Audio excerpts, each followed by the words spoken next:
وانتم طيبين. بذيع عليكم الفيديو ده من مدينة بيزا الإيطالية. الحقيقة وجودي في المدينة دي فكرني بموقف حصل لي في مصر السنة اللي فاتت لما رحت مع أصدقاء علشان خاطر نشرب قهوة، فهم سألوني تشربي قهوة لاتيه؟ أنا ما فهمتش بصراحة، ما فهمتش. ولما سألت اللي جنبي قالوا لي كافيه لاتيه دي اللي هي قهوة باللبن. الحقيقة كان شكلي بايخ جدا، وفضل الموضوع ده معلم في دماغي.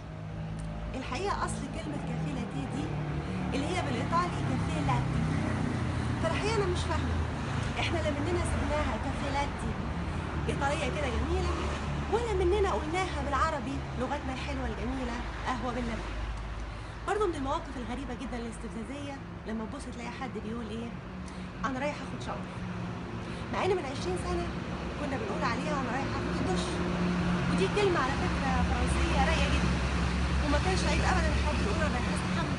لكن دلوقتي اغلب الناس لما يجوا يتكلموا عشان يبانوا رايقين قوي يعني يقولوا ايه انا رايح اخد شاور. انا بقى لما اقول رايح اخد الدش بحس كده انهم بيبصوا لي بصه مش حلوه، وبحس ان انا لو قلت انا رايح استحمى خلاص هيسحبوا مني الجنسيه المصريه.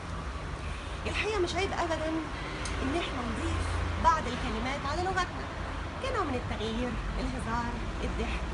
زي مثلا الفرنسيين اخدوا بعض الكلمات من العرب الموجودين في فرنسا، زي مثلا كلمة امبيتي شوية دي بيقولوها بدل امبيتي بو، وزي كلمة كيف كيف بدل ما يقولوا سيباغي يعني زي بعضه. لكن لما نكون بنتكلم بلغة تانية علشان خاطر مكسوفين من لغتنا الأصلية فده الحقيقة مش رقي. الناس بقى اللي بتعمل كده فاكرين نفسهم كلاس، وهم مش فاهمين انهم قلالات الأصل. اللغة العربية مش اللغة اللي احنا نتكسف منها أبدا. اللغة العربية أشرف لغة لأن ربنا كرمها من فوق 7 سماوات وخلاها لغة القرآن.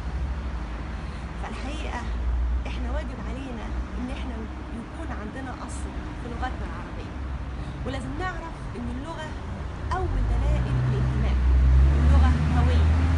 لما يكون في استعمار عايز يدمر شعب بيدمره عن طريق هدم اللغة، فمش معقول احنا نيجي بعد سنين من الاستعمار ما قدرش فيها يغلبنا ويغير عشقنا للغة العربية نيجي احنا كده بمنتهى البساطة ونتنازل عنها لاننا مكسوفين منها ونتكلم بلغات تانية عشان نبان أرقى.